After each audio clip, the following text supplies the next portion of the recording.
இது எல்லாமே அகெயின் நம்ம இதுக்கு முன்னாடியே பார்த்துருக்கோம். அந்த ஆக்ட்ரஸ்க்கு வந்து ஒரு டிவோர்ஸ் கேஸ் மாதிரி தான் இதுவும் இருந்திருக்கும், அந்த இடத்துல வந்திருக்கும், இது பேசப்பட்டிருக்கும், எல்லாமே ஓகே. இது அதனை தாண்டி இது எப்படி ஆக்கப்படுது அப்படின்னா, எனக்கு நமக்கே தெரியும் எந்த ஒரு இஷ்யூ நடந்தாலும் சொசைட்டியில் அது அரசியல் ஆக்கப்பட்டுட்டு தான் இருக்கு. அப்படி இருக்கும்போது அரசியல் இருக்கவர் மீதே ஒரு அலிகேஷன் வரப்போ அது இன்னும் பூதாகரமா இந்த இடத்துல வெடிச்சிட்டு இருக்கு. அதுதான் இந்த இடத்துல டிஃபரன்ஸ். நான் எதுக்கு கேட்டா, எந்த ஒரு நடிகருக்குமே இந்த மாதிரி ஒரு சூழல் வந்தது இல்லை மேம். நடிகர் கம் பொலிட்டீஷியன், அதுதான் இந்த விஷயமே. ஆக்சுவலி இதே எடுத்துக்கோங்களேன், ஒரு இதே எம்ஜிஆர் இருக்கும் போது அவரோட பர்சனல் லைஃப் பெருசா பேசப்பட்டது.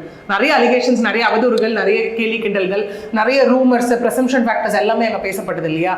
ஆனா அங்க இந்த மாதிரி அலிகேஷன்ஸ் எதுவுமே வைக்கப்படல. ஓகே, இது ஆக்டரா இருந்தாருன்னா மற்ற ஆக்ட்ரஸ் எனி பீப்புளோட ஒரு விஷயம் மாதிரி டிவோர்ஸ் ஃபைல் பண்ணிட்டாங்கப்பா, இதனால ஃபைல் பண்ணிருக்காங்களாப்பான ஒரு பேசப்பட்ட ஒரு விஷயமா இருக்கும். இதனை தாண்டி இன்னைக்கு அது ஒரு இம்பாக்ட் அவருக்கு கொடுக்குதுன்னா, இது அகைன் சிவில் கேஸ் தான். அவரோட அரசியல் ஜேர்னில ஒரு கேஸ் வைஸ் ஒரு இம்பாக்ட் கொடுக்குமான்னு கேட்டால் கிடையாது.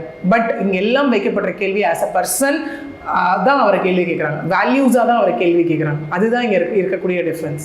Okay ma'am. இந்த கேஸை பொறுத்த வரைக்கும், இந்த விவாகரத்து கேஸை பொறுத்த வரைக்கும் சங்கீதா விஜய் இவருடைய அடுத்த கட்டமாக என்ன இருக்கும், இந்த கேஸ் அடுத்த நகர்வாக என்ன இருக்கும்? எஸ், நம்ம சொன்ன மாதிரி இந்த கேஸ் இப்போ ஃபைல் பண்ணியாச்சு. அடுத்தது வந்து ரெஸ்பாண்டன்ட் வந்து அப்பியர் ஆகணும். அதுக்கப்புறம் மீடியேஷன் ப்ராசஸ் இருக்குது. மீடியேஷன் ப்ராசஸ்க்கு அப்புறம் பார்த்தீங்க அப்படின்னா ப்ரூஃப் இருக்குது. அதுக்கப்புறம் இங்கே மெயினாக அசட்ஸ் அண்ட் லைபிலிட்டிஸ் ஃபைலிங்கும் இருக்கும். ஏன்னா இங்கே மெயின்டெனன்ஸ் அப்படிங்கிற ஒரு கான்செப்டும் இங்கே இருக்கு இல்லையா?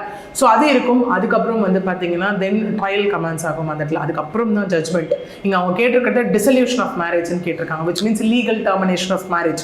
இதெல்லாம் ஒரு வேளை ப்ரூவ் பண்ணப்பட்டுருச்சு அப்படின்னா, சங்கீதா அவர்கள் கேட்டு ஒருவேளை இந்த கேஸ் அது வரைக்கும் போக போகுதுன்னா, ப்ரூவ் பண்ணப்பட்டுருச்சுன்னா அங்கே டிவோர்ஸ் கொடுக்கப்படும். இல்லை ப்ரூவ் பண்ணப்படலை அப்படின்னா இந்த டிவோர்ஸ் பெட்டிஷனை டிஸ்மிஸ் பண்ணப்படும்.